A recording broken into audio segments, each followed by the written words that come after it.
যখনই আপনি হিংস্র হবেন, তখন সে বুঝবে যে এই আমাকে প্রটেক্ট করতে পারবে। আমার সন্তানকে রক্ষা করতে পারবে। তার মানে এই যে একটা জিনিস সাবকন্সিয়াস মাইন্ডে মেয়েদের আছে যে আমি নির্ভরশীল, আমি পরনির্ভরশীল। আমাকে এমন সঙ্গী নিতে হবে, এমন বয়ফ্রেন্ড নিতে হবে, এমন হাসব্যান্ড নিতে হবে যে আমাকে ঠিক করে রাখবে।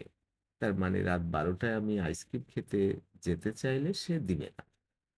আমি যদি কারো সাথে কথা বলতে যাই বাধা দিবে। আমি যদি ঘন, ঘন মায়ের বাড়ি যাই তাহলে বাধা দিবে। এই যে মেয়ে যদি ৩৬৫ দিন সুযোগ পায়, ৩৬৫ দিনই মায়ের বাড়িতে যাবে। এটা যেন না করতে দেয়।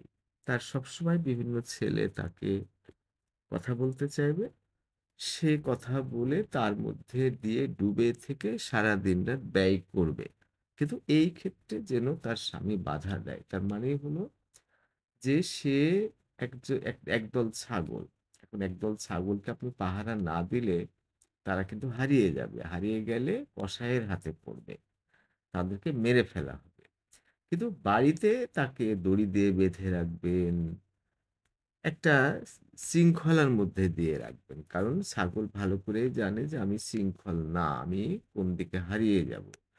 তো মেয়েদের একটা ইনবিল্ট একটা জিনিস আছে যে শাসন করে, রাগঝাল করে, বদমেজাজ, মারামারি করে। এ ধরনের অনেক খারাপ জিনিসকে ওরা ইন্টারপ্রেট করে যে মারবে অন্যকে, আমাকে বাঁচাবে। অন্যের সাথে এ শয়তানি করবে, আমার সাথে করবে না। এ ধরনের একটা জিনিস মেয়েদের মধ্যে আছে।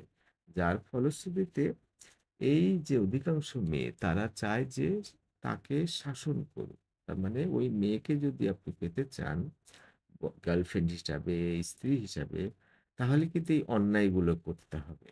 শাসন করতে হবে। স্বাধীনতা দেওয়া যাবে না। কোনো ছেলের সাথে কথা বলতে বাধা দিতে হবে। যেসব জিনিসগুলো সেই আপনার জন্য ভালো না, সেগুলো চাপিয়ে দিতে হবে। তার মানে চাপিয়ে দিয়ে তাকে কন্ট্রোলে রাখলেই সেই মেয়ে আপনার প্রেমে পড়বে। আপনাকে স্বামী হিসেবে